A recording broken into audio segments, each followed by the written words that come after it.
You guys are going to love this video today. We're going to make this video related to football. You can relate this to any sport you want, but I'm going to relate this to football. I'm Larry of the No Regret Show, and winning a championship in football is like winning in life when it comes to finances. You can always like, subscribe. Thank you for subscribing to the video, and thank you for so much support you guys have been giving me lately. All the new subscribers, thank you so much. To win a great championship, you need a great team, right? To be able to win that chip, a lot of times you need a great offense and you need a great defense. No weapon, no weapon, formed against the audience. No weapon, no weapon, formed against the audience. No weapon, no weapon, formed against the audience.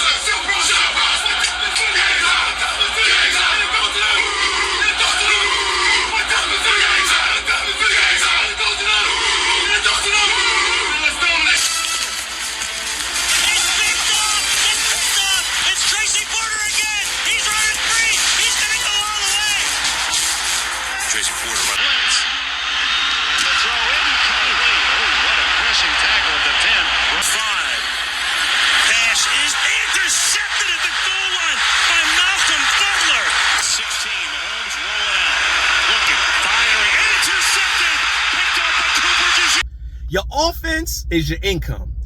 A lot of people always say they make great money, but their spending habits are horrible, meaning they have a horrible defense. Look at any great team. Shout out to the defending champs, Philadelphia Eagles, my team, right? Family come from Philly. My mom come from Philly. At the end of the day, you can go back to the beginning of my channel. Your boy is on the field at the link.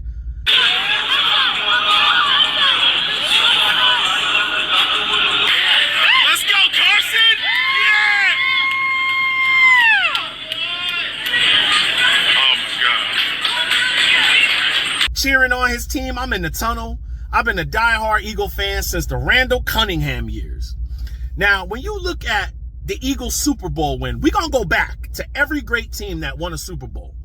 When you look at the defending champs, the Eagles, all they did pretty much was rush 4, right? They rushed 4 and they got to Patrick Mahomes. It wasn't like he scrambled out of it and was able to get rid of it.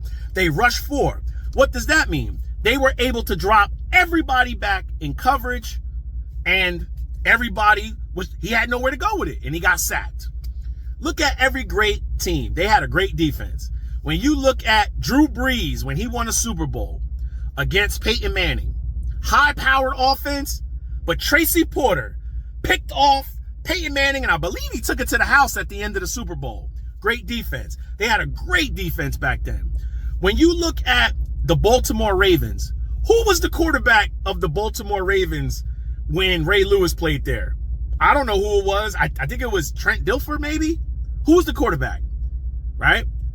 Their offense was good, but who was in their defense? Ray Lewis, Terrell Suggs, Peter Boulware, ball-hawking Ed Reed was back there. On the line, you had the Goose, Tony Saragusa, R.I.P. When you look at even when you look at a team like the Broncos, they had John Elway. High-powered offense back then. They had TD, Terrell Davis. But who was back there? You had some corners I really don't remember, but you had Stephen Atwater back there smashing receivers coming over the middle. They had a good defense, right? That's how your spending needs to be. A great offense means absolutely nothing if your defense is horrible. You're spending. If you go out there and buy everything you want. When you take a look at day trading is like the every so often Hail Mary.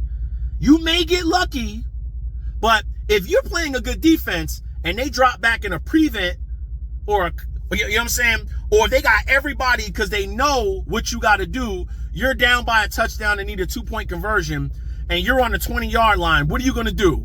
You're going to throw a Hail Mary trying to get lucky. You play a good defense, what happens? 9 times out of 10, they swat it down or they pick it off. That's how your spending needs to be. If you're accumulating good money, I know people that make $200,000 a year and they broke. You want to know why? Their car payment is $1,300. Okay, I know people that complain about water. Yo, man, water used to be a dollar for a bottle. Now it's $1.75. It's $2. Man, you complain about water, but you driving an e-tron 4-door electric, brand new 2024, 2025 Audi with a $1,300 a month lease payment, and you got to give it back. You see, ladies and gentlemen, having a good offense means nothing if you ain't got a good defense. Every great team, whether it's basketball, baseball, football, if you give up too many points, you got to come from behind and win that game. And you put all the pressure on your offense. But if your offense could score and your defense, I have somebody coming in here with a brand new motorcycle. That's nice. I wonder what the payments are on that. Summertime, got a new bike. Hey, to each his own. But at the end of the day, if you give up a crap ton of points, you put too much pressure on your offense. If you give up a lot of points, you put too much pressure on your wealth accumulation, meaning you got to work more hours to keep up with the spending. If you get your defense to play the ball and do their job, you can ease back off the hours of your offense. Your offense they don't got to run, you know what I'm saying? They don't got to run the Hail Mary. They don't got to run the go route every other play. They can run the ball. You can milk the clock. You can run the ball. Do a quick slant here. Take your time in the huddle. You ain't got to go no huddle. Oh, you don't have to rush. That's what a lot of people do. A lot of people, once they start getting into their 40s, 50s, 60s, they start to panic. It's Hail Mary time. They gonna listen to anybody up here that will tell them they can get rich. They gonna listen to anybody up here selling them a CPN because they need a place. They need a car. They gonna listen to any day trader, any crypto trader. Right now in life, you're supposed to be, but later on in life, you're supposed to be easing back. You're supposed to really be understanding your finances, having a budget. I like to lead by an example. This pickup truck. I've had people make fun of me about my junky 2018 pickup truck, but I own it. It's mine. Do you know a 2018, you can look it up for yourself, I have 121,000 miles, just at the clicker. 121,000 miles. I bought this truck for $28,000 certified pre-owned with 30,000 miles on it. Do you know a Ram Hemi Bighorn with 120-something thousand miles, 2018, is still going between $18,000 and $30,000? Meaning, even if I got 17 or 18 or even 15,000, if I wanted to sell it, I'm still putting that cash in my pocket. I don't got to pay anybody else. Your later years are not supposed to be throwing Hail Marys. Your later years are not trying to be looking for that next big payday because you didn't manage your money right throughout your life. Your later years are supposed to be stress-free years where you can start kicking back, taking more time away from work, kicking back. The S&P 500 and a total stock market and dividend stocks, for me, that's a good defense. I don't got to worry about the risk every time you pass a Home Depot, a McDonald's, a Starbucks, a Lowe's, you pick up a Stanley Black & Decker, you go past Costco, you pass a Chase Bank, you see ads for Goldman Sachs, T. Rowe Price. The S&P 500 is there. Your money is safe. All those companies are in the S&P. And countless other ones that people never talk about. Caterpillar, John Deere. All these companies are in the S&P, churning along, creating dividends, creating wealth for you in the S&P, in a total stock market. I'll come out and tell you, because the dividend portfolio is going to be coming to an end. Yeah, I do own a lot of those companies I just mentioned in my dividend portfolio. They've been around. They've built this country. Why wouldn't I own them? I'm not looking for the Hail Mary quick play stock that could make me rich, more likely or not, make me poor and have to make more money. I don't listen to people who are always trying to get rich because I know your defense is not good.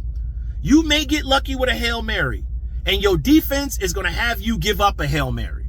So what's the point of playing a good offense if your defense is trash? Good financial plans and good financial lives happen with a good offense and a great defense. People who make great money and spend less money, do you know what happens? They end up building a great life for themselves, because When you take these things into retirement, you know your spending habits. When you get into retirement, people start to get rid of stuff. I just want to say this, right? Say I sold this pickup truck. The RAV4 is going to Aruba. We got a lot of subscribers. I don't know if you know or not, but we got waterfront property in Aruba. God willing, that's going to be the retirement spot. We currently have 3 pieces of real estate. 2 get rented. We live in 1. We're stopped renting 1 down the shore, and God willing, in the next year or 2, we're going to be moving down the shore, selling a home. Then we're going to live half the time in Aruba when it's cold here. Be snowbirds. When it's time for me to sell the convertible BMW, which I own, have the title, the RAV4, have the title, and this to have the title. When it's time to sell the BMW and the pickup truck, I may go get a used Toyota RAV4 hybrid or a Camry hybrid. Why? 1, I don't care what people think about me, and I know it's going to be less maintenance on those cars. The BMW, that requires maintenance. Yeah, it requires maintenance. An older Toyota, maybe like a 5-year-old certified pre-owned, 3-year-old certified pre-owned, the Toyota Corolla, Camry, maybe a RAV4 hybrid, a Honda. It doesn't require that much maintenance. I'm not going to be stressing myself out in retirement. In my 50s and 60s, I don't want to be going to the mechanic. I got to put $3,000 in rod bearings and all this. I want something that's going to be less stress. You start it up, you go. That's when you want to start scaling back.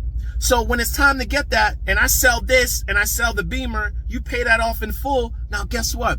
We got a pocket full of money that we don't even got to touch our savings or investments. We got pockets full of money that we could spend first on vacationing, utilities, eating out, and then you start gradually taking from your investments. It's not about how much money you have now. It's about how much money you keep now and how much you'll be able to have later. Would you rather live like a king for a day, the popular saying, or would you rather live like a prince for a lifetime? At the end of the day, the king and the prince both live in the castle. No regrets. Get it.